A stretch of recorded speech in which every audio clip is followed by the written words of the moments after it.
Los tumores del estroma gastrointestinal o GIST pertenecen a un grupo de cáncer llamado sarcoma de tejidos blandos. Los sarcomas son un tipo raro de cáncer que pueden ocurrir en el tejido conectivo, en los huesos, músculos, grasa, nervios, vasos sanguíneos y cartílagos. Los sarcomas se forman de células conocidas como células mesenquimales, a diferencia de los carcinomas que se forman de las células epiteliales. Los GIS se originan en las células intersticiales de Cajal, que se encuentran a lo largo del tubo digestivo.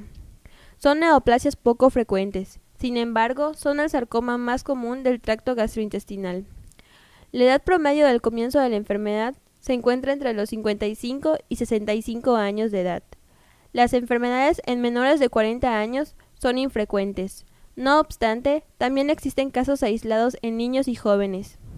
Aparecen en ambos sexos, por igual, dándose una ligera diferencia en hombres con un 54% y en mujeres con un 46%.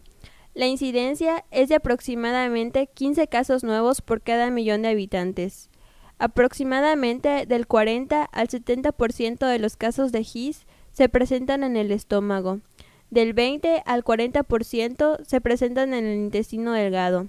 Del 5 al 15% en el colon y en el recto, y menos del 5% en el esófago. A veces los GIS se desarrollan fuera del tracto intestinal, en la cavidad abdominal.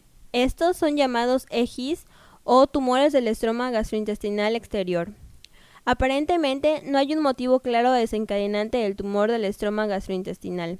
La causa inmediata es un gen defectuoso que lleva a la modificación de un receptor de señales que induce la proliferación desenfrenada de las células de Cajal.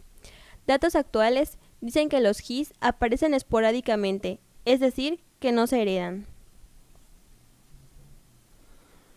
Estos tumores se encuentran en el tubo digestivo o tracto gastrointestinal, el cual está conformado en su inicio por el esófago, el estómago, el intestino delgado, intestino grueso y finalizando con el ano.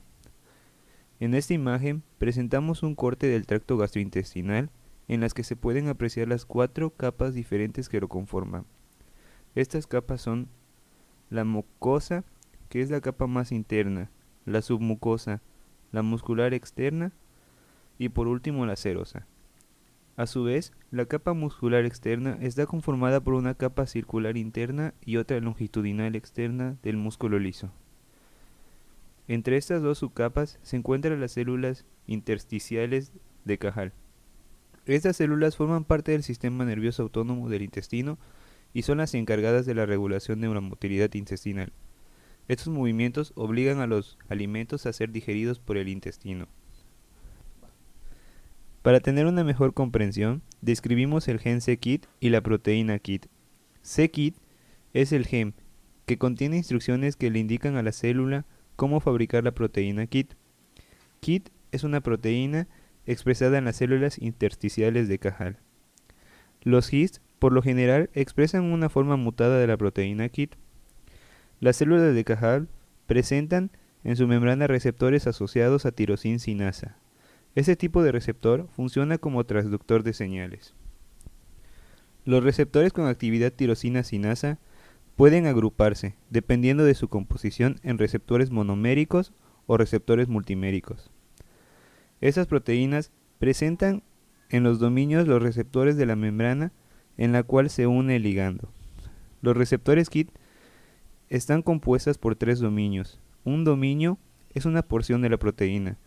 Los dominios del receptor son un dominio extracelular que funciona como receptor para ligando, un dominio transmembrana y un dominio intracelular, el cual consta de 2 dominios tirosina sinasa y múltiples sitios de autofosforilación. A esos receptores se les unen unas proteínas que reciben el nombre de factores de crecimiento. A los receptores KIT se les une un ligando llamado factor de crecimiento de las células madre o SCF.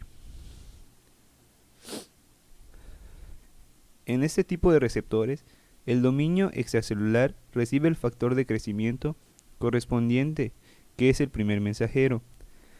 Al momento de su unión, los 2 dímeros se aproximan y se unen. A eso se le conoce como dimerización. Esto provoca un cambio de conformación en todo el receptor.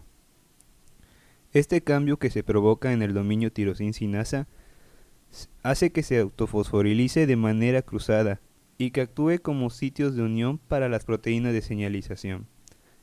Estos son los segundos mensajeros. La autofosforilación del dominio es crucial para el mecanismo de activación de las diferentes proteínas implicadas en las cascadas de señalización dependientes de la activación del receptor. Una proteína que juega un papel importante en la transducción de señal por este tipo de receptores es la proteína Ras. Estas proteínas son interruptores moleculares que necesitan del intercambio de GDP por GTP para variar su actividad biológica por medio de los factores intercambiadores de nucleótidos de guanina o GEF. Una proteína adaptadora se liga a una fosfotirosina particular en el receptor activado. La proteína adaptadora recluta y estimula a una proteína cómplice que estimula el intercambio de GDP por GTP. La unión de GTP provoca la disociación del intercambiador, produciendo la forma activa de Ras. Ras activado se une a una porción de RAF. El complejo Ras-RAF interacciona y fosforila a través de RAF a una proteína sinasa activada por mitógenos, la cual se fosforila y activa a la proteína sinasa activada por mitógenos. Esta a su vez se fosforila y activa a una proteína sinasa activada por mitógeno. Esta fosforila y activa a los factores de transcripción dentro del núcleo. Cuando la señal llega hasta el núcleo de la célula de Cajal, se pone en marcha el proceso de transcripción. La transcripción consiste en hacer una copia del ADN en una cadena de ARN mensajero para que la información pueda salir del núcleo y pueda ser procesada. Durante este proceso de transcripción, la información es copiada desde las cadenas del ADN para formar una cadena inmadura de ARN mensajero. La mayor parte de los ARN mensajeros inmaduros experimentan un proceso denominado splicing. Este proceso implica la eliminación de las secuencias de información denominadas intrones y la unión de otras secuencias denominadas exones para formar finalmente un ARN mensajero maduro y funcional. Los intrones son la secuencia de la cadena de ARN mensajero sin información necesaria.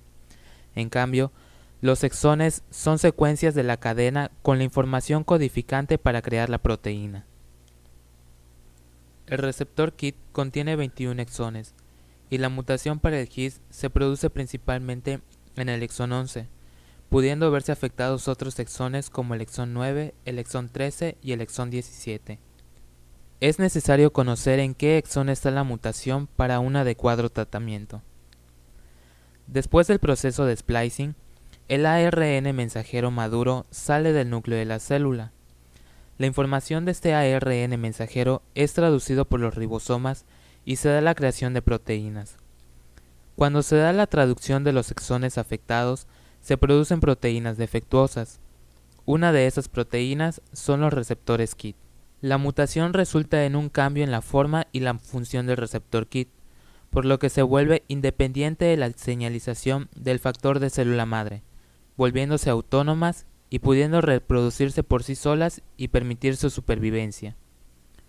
Cuando esa proteína se coloca en la membrana, su función deja de ser la misma, por lo que la proteína mutada puede comenzar la autofosforilación sin necesidad del factor de crecimiento. Ahora se sabe que algunos de los GIS no tienen una mutación en KIT, pero pueden tener una mutación en otra proteína, como las proteínas receptor del factor de crecimiento derivado de plaquetas alfa, que es una proteína muy similar a KIT. Cerca del 7 u 8% de todos los GIS tienen una mutación en el gen del receptor del factor de crecimiento derivado de plaquetas alfa.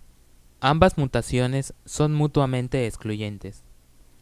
En este caso, a las proteínas receptor del factor de crecimiento derivado de plaquetas alfa se les une el ligando llamado factor de crecimiento derivado de plaquetas, y el proceso de fosforilación sigue un patrón semejante al de la proteína KIT. Existen otro tipo de His, denominados His salvaje. En estos tipos, el His se desarrolla con ausencia de la mutación en las proteínas KIT o receptor del factor de crecimiento derivado de plaquetas alfa. Cuando un paciente es diagnosticado de His, pueden existir las siguientes mutaciones. Mutación en el gen KIT, aproximadamente en el 80-85% de los casos. Mutación en el gen del receptor de factor de crecimiento derivado de plaquetas alfa, aproximadamente en el 5-10% de los casos. El His salvaje, o cuando la mutación pasó inadvertida, representa aproximadamente el 10% de los casos. Los signos y síntomas que puede presentar una persona con His son variadas, pero entre ellas están el vago malestar o dolor abdominal, presencia de una masa palpable en el abdomen y sensación de plenitud abdominal o saciedad. Los signos secundarios resultantes puede ser una hemorragia tumoral o la anemia asociada. El síntoma más frecuente de los tumores en el esófago es la dificultad al deglutir, mientras que los síntomas de los tumores en el esófago o en el duodeno son cesación de saciedad, dolores o melena. Las melenas son heces negras por hemorragias en el tracto gastrointestinal alto. Los tumores en el intestino delgado provocan dolor cuando alcanzan un tamaño considerable y desplazan otros órganos. También hay hemorragias o estreñimiento. Los tumores en el intestino grueso pueden notarse por la aparición de sangre en las deposiciones y estreñimiento. Los tumores pueden diseminarse desde su punto de origen a lugares distantes. Si esto ocurre, reciben la denominación metástasis. En el caso de His, se denominaría EHIS, que es una forma progresiva del His normal. Al igual que en la mayoría de las enfermedades cancerosas, las células tumorales avanzan a través del torrente sanguíneo hacia otros órganos y forman allí tumores secundarios malignos. Esto ocurre cuando las células malignas llegan a la sangre después de que un tumor se rompe y originan hemorragias internas. Estas células se distribuyen rápidamente por todo el organismo, ya que el corazón bombea a través del cuerpo de 5 a 6 litros de sangre cada minuto. Otro diagnóstico en relación con el His es la llamada tríada de Carney. Se presenta en pacientes jóvenes y consiste en la asociación de un His con un paraganglioma extradenal y un condroma pulmonar. Básicamente, existen 3 pilares fundamentales para determinar el diagnóstico. 1. Observaciones subjetivas del paciente, como la disminución del rendimiento, el agotamiento, falta de apetito, sudoraciones, sudoración nocturna, prurito o comezón y angustia. 2. Observaciones objetivas del paciente, datos visibles, por ejemplo, la coloración de la piel. Datos palpables, por ejemplo, ganglios y tumoraciones, y defectos funcionales, por ejemplo, las fracturas. 3. Resultados de exámenes médicos, historial médico, examen físico, análisis de laboratorio, diagnósticos por imagen, por ejemplo, radiografías, tomografía axial computarizada, resonancia magnética y medicina nuclear. Y por último, el examen histológico patológico.